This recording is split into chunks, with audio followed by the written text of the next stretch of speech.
Yo guys, it's Sif here. Welcome back to a brand new video. Welcome back to the channel. Today we're back with another video a day later because we've already got huge news. 2 official bits of news, 2 official outgoings. So we're going to get into that. That's quite tasty. And then 3 bits of huge news.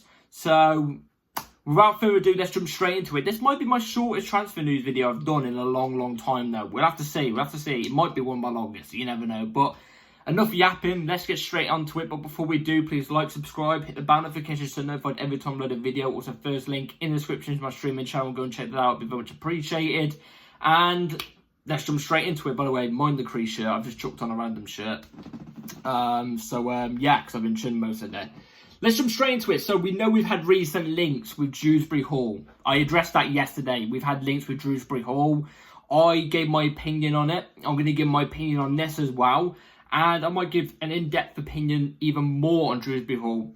So, yeah, let's jump straight into it. What's the latest on Drewsbury Hall since yesterday, my last transfer news video? So, this came up from Fabrizio Romano. So, Enzo Maresca has put in good words on Drewsbury Hall. He feels he's ideal for Chelsea's midfield. Signing approved, negotiations ongoing. Now, a couple of things about Drewsbury Hall I want to know. So, first thing is, apparently we've nicked him off Brighton because Brighton were literally about to sign him. Chelsea called and apparently the deal is off with Brighton. Like, the Brighton one was so close to happening. And then now it's been turned because obviously Chelsea are interested and he doesn't want anything to do with Brighton now. He just wants the Chelsea move. So, I mean, that's quite nice. We've done one over on Brighton again, who are always constantly jabbering onto us. I don't know what it is. But, yeah, we've took him off Brighton. Then medicals were going to happen, so yeah, that we've took him off him. My other thing is, whereabouts in the midfield is he going to fit in? Because I feel like under Maresca, he's going to be a starter because Maresca knows how he plays. While he can't fit in at DM because there's Lavia there, and he's not, I don't think Drewsbury Hall is a DM, I might be wrong about that. You know, maybe as a ball-winning midfielder, in the other side, if we're playing a midfield 3, for example, I'm putting a midfield 3 out, Lavia, I don't see it happening. The other side of midfield on right centre mid, Caicedo and I don't know who else. Maybe Santos to back him up. I'm just going off starters now. I'm not going to go through bench players. I'm going to go off starters. I don't see him getting over Caicedo because I think Caicedo's twice the player that Drewsbury Hall is and will ever be. No offence to Drewsbury Hall. But also I don't think he'd do that role as good as Caicedo anyway. And I don't think he's anywhere near the player Enzo Fernandez is or will ever be because I think Enzo Fernandez is a class. And again, in that role, I feel like Enzo Fernandez would be better than Drewsbury Hall as well.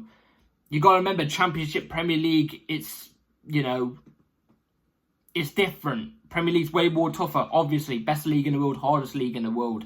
So I don't see how he comes in because I've got a feeling he's probably going to be a starter. If he's a backup, then obviously it makes a little bit more sense. But as a starter, I don't see where he gets in. I don't get the squad planning for this. I really don't understand it. But I'm hearing stuff like, obviously I said I wouldn't go over 40 million. I'm hearing stuff that we're going to put a player in. I think that's going to be Cesar Casadei. I think Casadei will get put in. Will I be against that? No, because I do think Casadei will be a good player. I think he has good attributes, but I don't think he's going to be a groundbreaking player or a player that should be in a top team fighting for a Premier League. You know what I mean? Like, all the big trophies. I don't think he should be around that team. I think he should be around a team that's in like 10th to 6th, you know, maybe battling Europa League, a team around that. So I wouldn't be against Casadei plus 20 million maybe. Apparently we had a bid rejected recently of 20 million. So, you know, there's that, or around 20 million. But do I think this deal's going to happen? Yes, I think this deal's going to happen. I think Drewsbury Hall will be signed on Sunday.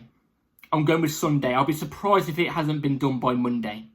But I'm going to go with Sunday this week. So in 2 days' time, I reckon it will be a done deal. Here we go, etc., etc. So be ready for that. As always, I'll be here to give you all the updates. So one other player that also goes into this, because, you know, Drewsbury Hall, you know, there's if he was a backup to anybody, There's obviously other backups in the team like Andre Santos, Carney, Chukwuemeka, Ugochukwu, stuff like that. Well, one of the players I've just mentioned there, one of the 3 players I've just mentioned there, was rumoured with an outgoing earlier on loan to AC Milan with a potential to buy. Carney Chukwuemeka, that is. Carney Chukwuemeka was rumoured to have a loan with AC Milan and with an option to buy. Apparently Chelsea were willing to do this deal. This is what we was hearing. Well, we have an update.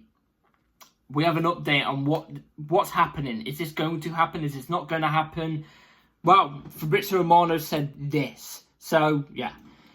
Chelsea's current position on Carney Chukwuemeka, no intention to let him leave on loan. Chelsea remain very happy with Carney, and the only way for potential exit is on a permanent transfer in case a good proposal. And I'm happy to hear this, because when I heard the rumours of... Because it was Di Marzio who came out of that, and Di Marzio, you could say, is somewhat reliable. I guess nowadays he's gone a little bit unreliable, but he can be reliable at times.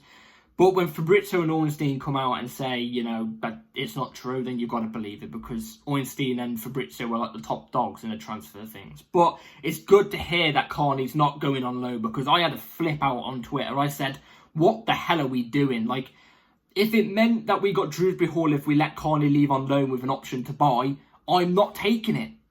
I would much rather Carney in my team than Drewsbury Hall. Again, nothing towards Drewsbury Hall. I think this guy's a good player. I think he's a good player. I think as a squad player as well, as squad depth, I think he might be vital to us next season under Maresca. But do I think he's a better player than Carney? I'd say they've both got attributes that help in different ways for us at the moment. But saying that though, Drewsbury Hall's 25, turning 26 soon. And Carney's like in his early 20s. I think he's like 21, maybe younger. He might be 20. So there's a 5-year gap between them. But like, Carney obviously has the bigger potential. This guy, in my opinion, from what I've seen, I think this guy could go to the moon. I think he's a class player. He's an 8. He can be used in a 10. I think under Maresca, he'd be used as an 8 in that Enzo type of role.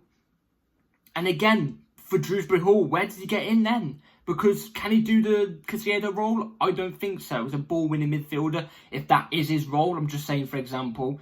No, I don't think he could do that role. He can't do DM. Where does he fit in? But I'm happy Carney's not leaving. And, by the way, Fabrizio Romano says there with a good price coming in. That's the only way Chelsea will let him leave on a permanent, is if a good price came in. All I'm saying is, clubs, if it was up to me, and I think Chelsea should listen to this. Chelsea, if you're listening to this, Todd Bowley, Egbali, Swiss, if you're listening to this, listen up. Listen loud and clear. Slap an 85 million pound bid on his, not bid, slap an 85 million pound price tag on his head. If anybody wants him, 85 million just to talk to us. Maybe over more, because what I'm saying is, basically, no club's going to pay that with the minutes that he's played for us, with the injury records, which, don't get me wrong, is not good, those two things, but the talent that this guy has. Under a good manager, if Maresca's football actually works, and he turns out what we're hearing, he could potentially turn out to be this next Pep or something like that, I'm telling you, Carney could thrive under Maresca. Or under a manager that actually uses players with a technical ability. I'm telling you, this boy can thrive. He's got everything. His dribbling ability is brilliant. He's fearless. He's brilliant. Like I said, 85 million to even talk to us. That's just my opinion. I think he's a class player. Love Carney. So, yeah. Let's move on to some outgoings. We've had some massive outgoing news. Well, we've had a here we go. Who's left Chelsea then? We've had a here we go. Fabrizio Romano said this today. So, Omari Hutchinson to Ipswich Town on a permanent deal from Chelsea. Here we go. Agreement in place for fee around £22 million plus add-ons included. As expected, Chelsea will not have buyback clause, but there will be sell-on clause. Exclusive story confirmed. I think this is good. I've said this already. I think Omari Hutchinson leaving Chelsea, I think, is the better for both parties. Omari Hutchinson's a good player, and he will become a good player, in my opinion. I think he can potentially become a really solid player. I think he's better than Ipswich Town, though, if there's Ipswich Town at all. I think he's better than that club. I think You know, he has the potential to be a good player. I think 22 million, maybe a little bit less. I think 30 million would have been really nice. Around 30, 35 million, because I think Arsenal had a sell-on clause with us. Like, if we sold Amari Hutchinson, they get some of that, like a percentage of that. So they've now had a percentage of our, you know, price tag, if you know what I'm trying to say. They've now took a little bit of money from us because of this deal. But it's nice to know that we've got a sell-on clause, because I think Hutchinson could easily be, in the next 3 to 4 years, a 45 to 50 million pound player. With a bit of a sell-on clause, we banked a little bit of money there in the future. So that's nice, just like we've done with Musiala. If buy and ever sell Musiala, we've got a sell-on clause on that. So it's nice to see that. Like I said, it's better for both parties, because I think in 4 to 5 years' time, when Amari Hutchinson starts to pop, when he's around 24, 25, or whatever, however old he is, I don't even know how old he is. All I know is he's very, very young.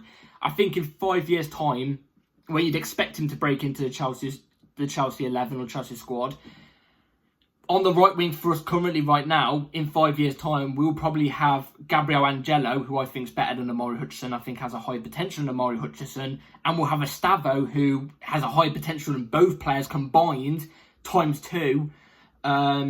We have them two breaking in, so I don't see any way Amari Hutchinson would get in anyway. So all I've got to say to Amari Hutchinson is good luck wherever you go. Nothing against Amari Hutchinson. He's been very professional. He's a top player. Kind of sad to see him go, but best of luck to him. Best of luck to him. I know he's going to thrive in the Premier League. I reckon he's going to thrive in the Premier League. Let's just hope he doesn't score against us, because if he scores against us, it's going to be a bit of a meh. Let's just say that, for example. So let's move on to another outgoing. This one's going to shock you, because this one came out of nowhere. Like, this came out of the blue.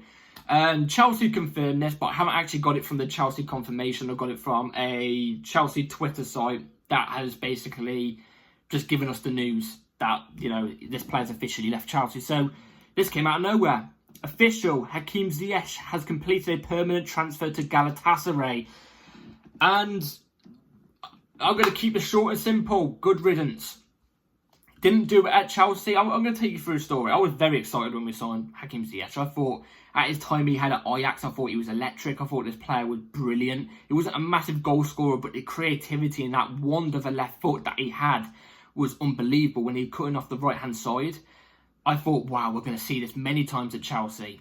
Even that game where it was Chelsea-Ajax 4-4 at the Bridge in the Champions League 2020, he was impeccable in that game. I thought, wow, we got a player in our hands here.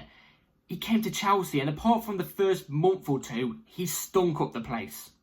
Very lacklustre, shrugging his shoulders. You know, didn't seem like he even cared to play for Chelsea. It seemed like he was just there for the money.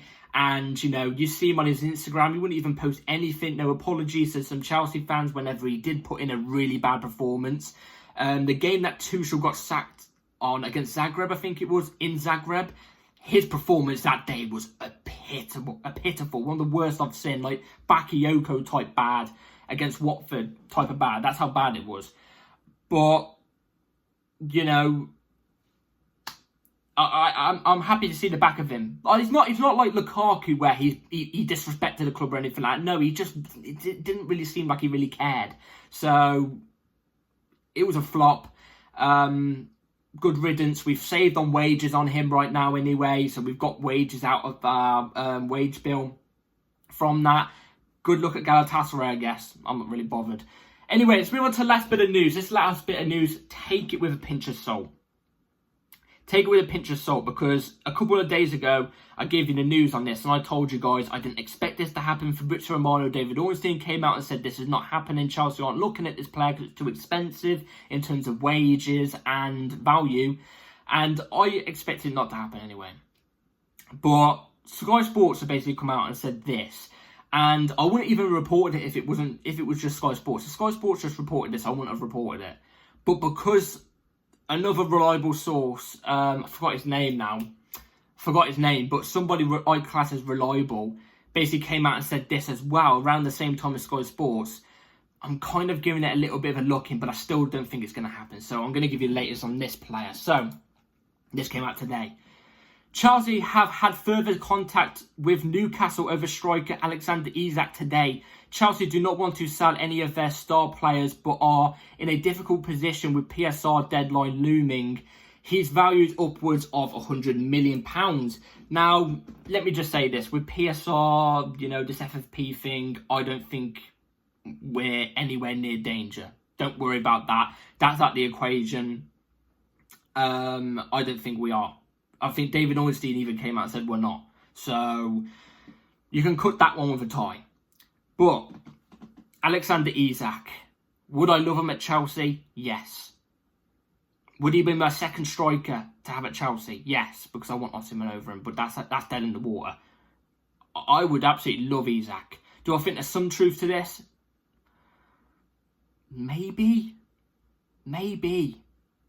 You know, I don't think Sky Sports will just randomly come out and say this. And a person, I keep forgetting his name, but a person that I class as reliable just randomly come out and say this.